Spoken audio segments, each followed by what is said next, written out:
January 13th, 1940. Just after dawn. Canberra, Australia. The air is cold enough to sting the lungs. A pale light creeps over the hills, revealing a quiet military airfield still half asleep beneath low, drifting cloud. There is no crowd, no ceremony, no sense of history waiting to unfold. Only the sound of wind moving through dry grass and the faint metallic ticking of an aircraft warming itself for flight. Parked on the runway is a Lockheed Hudson, dark, angular, and solid. To the untrained eye, it looks dependable, strong, modern, but aviation in 1940 is still young, unforgiving, and often indifferent to who is on board. Ground crew move carefully, their breath visible in the morning air. Boots crunch softly on gravel. No one speaks louder than necessary. Inside the aircraft sit 10 men. They are not soldiers heading to the front. They are not anonymous passengers. They are the leadership of a nation at war. Among them are 3 senior ministers of the Australian government, men whose decisions will shape Australia's future in the most dangerous conflict the world has ever known. They carry documents, briefcases, responsibility. What they do not carry is any sense that this morning will be their last. The engines come alive. A low rumble spreads across the airfield, echoing off nearby hills. Propellers blur into motion, slicing the cold air into invisible waves. To those watching, this is routine. Flights depart every week. Ministers travel often. No alarms are raised. No delays announced.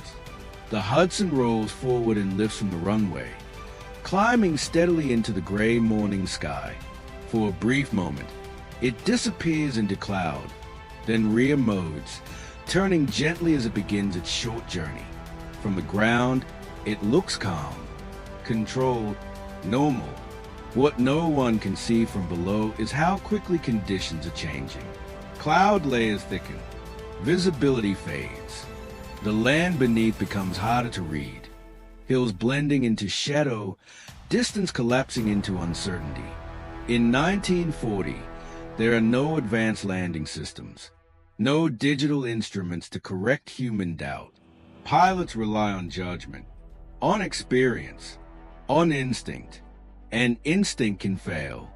As the aircraft circles toward Canberra Aerodrome, it descends lower than expected, too low. Eyewitnesses will later describe a strange unease, the sound of engines not quite where they should be, the aircraft moving with a hesitation that doesn't belong in the sky. Some look up, shielding their eyes. Others stop what they are doing altogether. For a few seconds, the Hudson seems to hover between decision and disaster. Then, it vanishes behind the hills. There is no explosion in the sky. No scream of metal tearing apart. Only a dull, distant sound. Heavy, final, unmistakable. Silence follows. Within minutes, smoke begins to rise from the hillside. Thin at first, then darker. The aircraft has struck the ground just short of the airfield. There are no survivors. By nightfall, the news will spread across the country. By morning, Australia will wake to the unthinkable. 3 cabinet ministers dead in a single accident. 10 lives lost. 1 nation shaken. This is not just a plane crash. This is the moment Australia learns how fragile leadership can be when it is carried on wings of metal and faith. And this is where the story truly begins. To understand why the crash of January 13th, 1940 struck Australia so deeply, we must step back into the world that existed before the impact, before smoke on a hillside became a national wound. Australia on the edge of war. In early 1940, Australia was a young nation facing an old world at war. Only 4 months earlier, in September 1939, Australia had entered World War II following Britain's declaration against Nazi Germany. The decision was swift, but the consequences were enormous. The country was unprepared for the scale of conflict ahead. Industry had to be converted. Troops had to be trained. Defense strategies had to be written almost from scratch. And above all, decisions had to be made quickly. Speed mattered. Time mattered. That urgency would push Australia's leaders into the air. The government under pressure. Prime Minister Robert Menzies led a government stretched thin by uncertainty. Europe was already burning, and intelligence reports hinted that the war would not remain confined to distant continents. Japan's intentions in the Pacific were unclear. Britain's strength was not guaranteed. Australia stood geographically isolated, yet strategically exposed. Cabinet meetings became more frequent. Travel between Melbourne, then the seat of government departments, and Canberra intensified. Rail travel was slow. Roads were unreliable. Aircraft offered something irresistible. Speed. But speed came at a cost few fully understood. Aviation in 1940. Progress and peril. By 1940, flight was no longer a novelty, but it was far from safe. Commercial aviation was still evolving. Military aviation even more so. Aircraft were faster than ever before, but navigation aids were basic. Weather forecasting was limited. Instrument flying was still developing. Airfields lacked modern approach systems. Pilots often flew by sight, judgment, and experience alone. In poor weather, the margin for error narrowed to almost nothing. Every flight carried risk. Every landing demanded precision. And yet, air travel was becoming normalized, especially for officials who believed the benefits outweighed the dangers. The Lockheed Hudson, promise of modernity. The Lockheed Hudson represented a new generation of aircraft. Introduced just years earlier, it was twin-engine, faster than older transports, capable of longer distances, used by the Royal Australian Air Force for patrol and transport. On paper, it symbolized confidence. In practice, it was demanding. The Hudson required disciplined handling, particularly during landing approaches. Its performance could be unforgiving at low altitude, especially in bad weather. Still, it was considered suitable for ministerial travel. Trusted, perhaps too trusted. Why leaders flew together? One question would echo for decades after the crash. Why were so many senior figures on one aircraft? The answer lies in the culture of the time. There were no formal rules preventing multiple ministers from flying together. Air travel was viewed as efficient, modern, and increasingly routine. Security concerns focus on espionage and sabotage, not accidents. And accidents, when they occurred, were seen as unfortunate but unavoidable. The idea that a single crash could remove key members of government had not yet reshaped policy. That lesson would come later. The men on board, without names. Yet, at this stage of the story, the men aboard the Hudson were not symbols. They were not headlines. They were working politicians and aircrew focused on schedules, meetings, and war planning.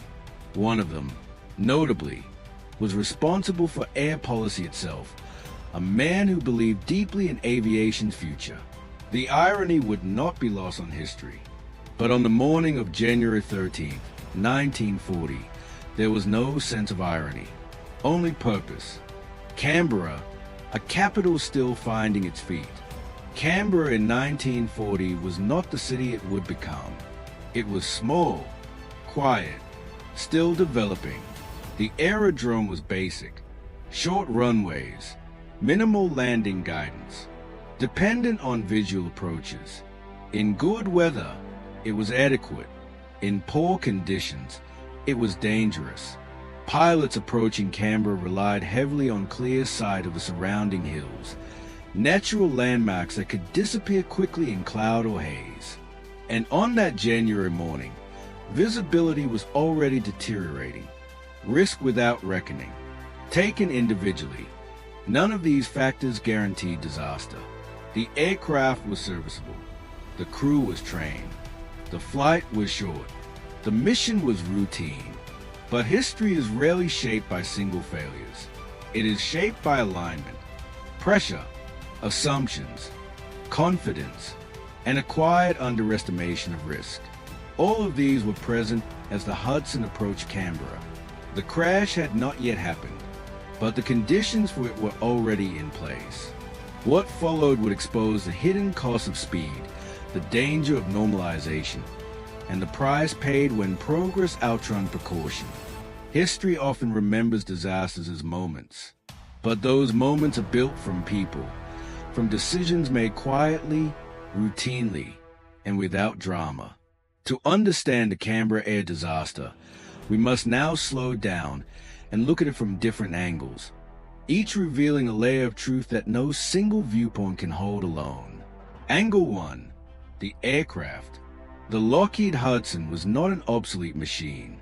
In fact, it represented progress.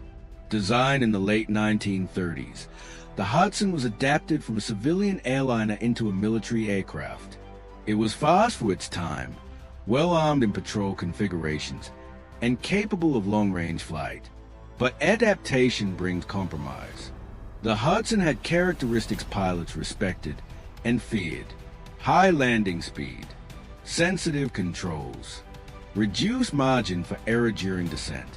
At low altitude, especially in poor visibility, the aircraft demanded absolute precision. There was little forgiveness in its design. In 1940, that reality was not yet fully understood. Angle 2. The pilot and crew. The men in the cockpit were not reckless. They were trained military airmen operating within the standards of their era. But training in 1940 was uneven. Instrument flying, the ability to rely solely on cockpit instruments when visibility vanished, was still developing. Many pilots transitioned between visual cues and instruments instinctively, not systematically. That transition was dangerous, especially near unfamiliar terrain. Approaching Canberra required careful altitude management, and without modern glide slope guidance, pilots judged descent visually. When clouds closed in, judgment became guesswork. The crew likely believed they were higher than they were. History would later prove how fatal that belief could be. Angle 3. James Fairbairn, Minister for Air. Among the passengers was James Valentine Fairbairn, Minister for Air and Civil Aviation. He was not a casual flyer. Fairbairn was an aviation enthusiast and a former pilot. He believed deeply in air power and modern transport. He championed aviation expansion within Australia. He trusted aircraft. He trusted pilots. He trusted progress. Some historians have speculated, without definitive proof, that Fairbairn may have been invited into the cockpit during the flight, a not uncommon practice at the time. Whether he touched the controls or not remains uncertain. What is certain is a bitter irony. The man responsible for aviation policy died in an aviation accident that would expose the weaknesses of that very system. Angle 4. The other ministers. The remaining ministers on board were not aviation specialists. They were administrators, planners, and political leaders navigating wartime uncertainty. They likely viewed the flight as routine, a short hop between cities. No final letters written, no sense of danger. Their presence together magnified the consequences of the crash. Even if it did not cause it, the loss was not just personal, it was structural. Entire departments lost leadership in an instant. Angle 5. The ground perspective. On the ground, the Canberra aerodrome staff had limited tools. There were no radar screens, no radio-based landing aids, no automated warnings. They watched the sky. They listened. They trusted that what they could not see was still under control. When the aircraft disappeared behind the hills, concern rose, but too late for intervention. What followed was confusion, then dread. Angle 6. Geography as an unseen participant. The hills surrounding Canberra are gentle, deceptive in their calm appearance. They rise gradually, blending into one another, offering few sharp visual cues in bad weather. In cloud, they become traps. Without clear reference points, pilots could descend into terrain without realizing it. This phenomenon, later known widely as controlled flight into terrain, CFIT, was not yet fully recognized in 1940. The aircraft was functioning. The engines were producing power, but the ground was closer than anyone believed. Angle 7, culture of confidence. Perhaps the most dangerous angle of all was cultural. Aviation was new enough to inspire confidence, but old enough to feel familiar. Flights happened daily. Accidents were discussed, then forgotten. This confidence dulled caution. Ministers flew together. Weather risks were accepted. Margins narrowed. No single decision caused the crash. But together, these perspectives aligned into a fatal outcome.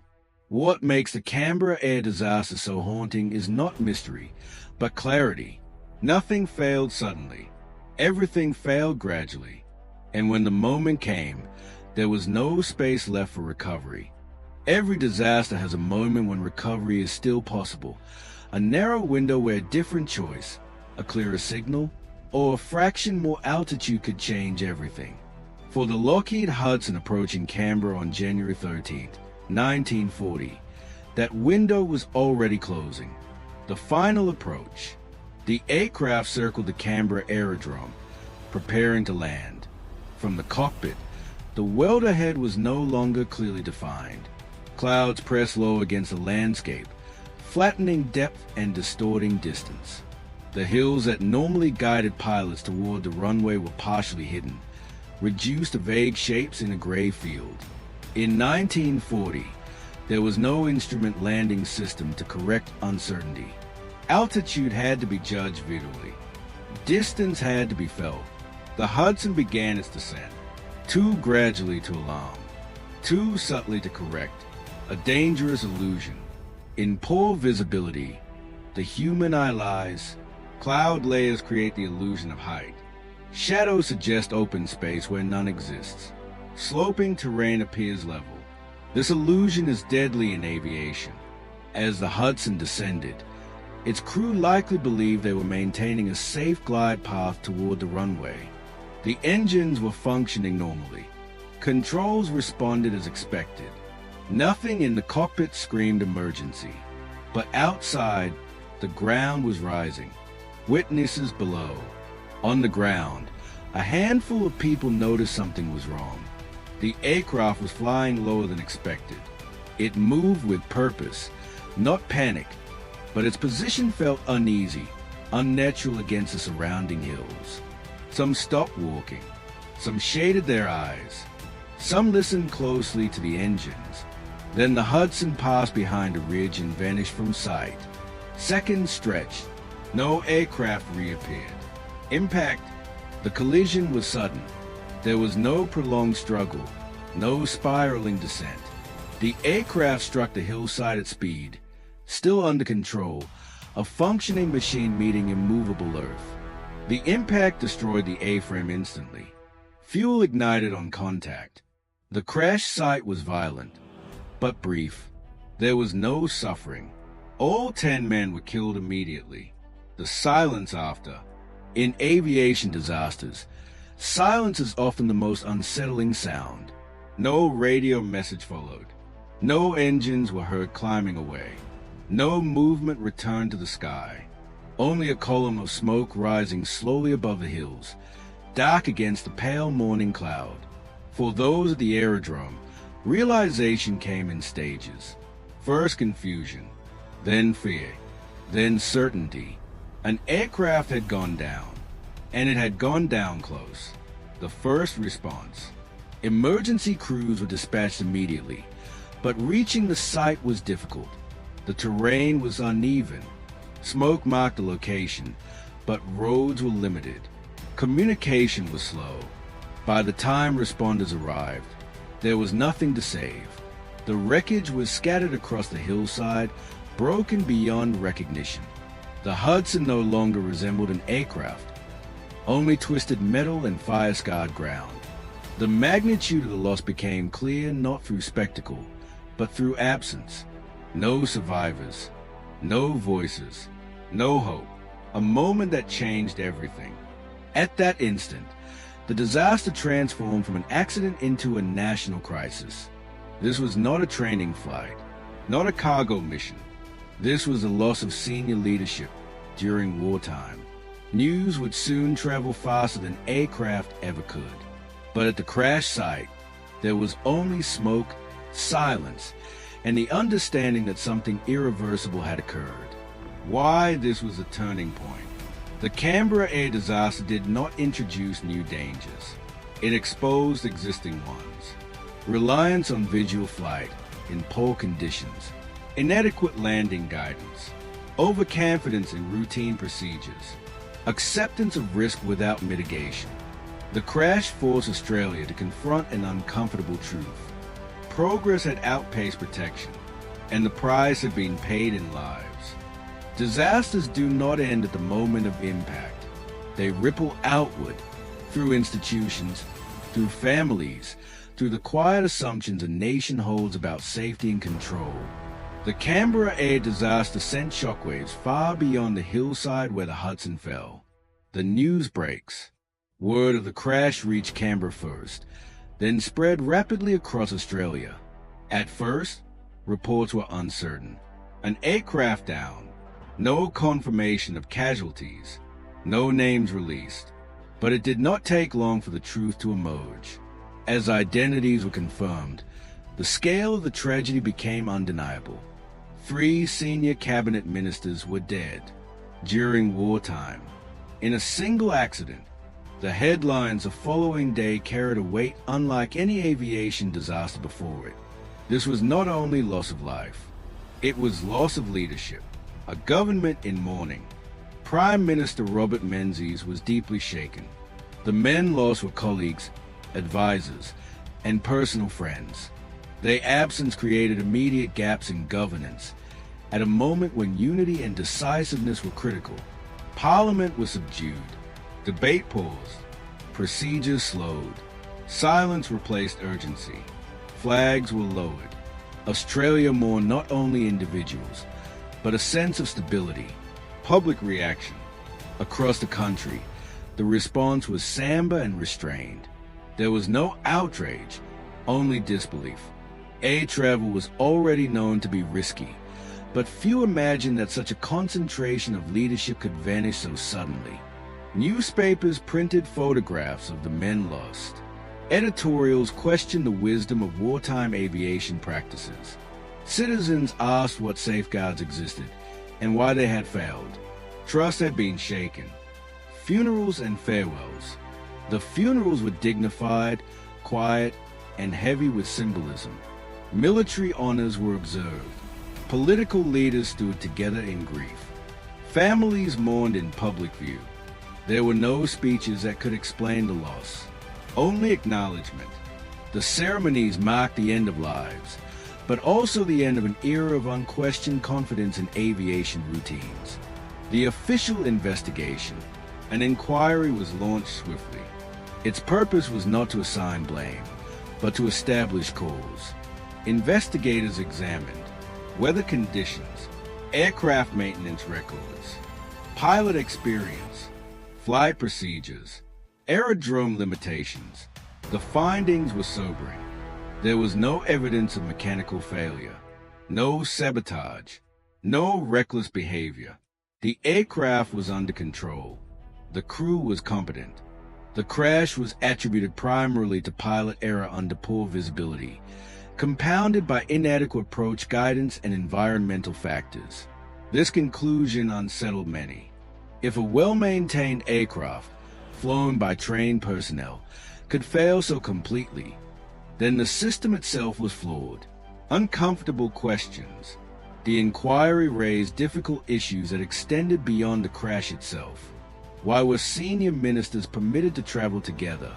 Why were landing facilities so limited? Why was instrument flying not standardized? Why had risks been normalized rather than mitigated? These questions did not accuse individuals. They challenged assumptions. policy changes begin. In response, changes followed, quietly but decisively. Ministerial travel protocols were reviewed. Aviation training standards were reassessed. Approach and landing procedures received renewed scrutiny. Most importantly, the disaster triggered a shift in thinking. Aviation safety could not rely on experience alone.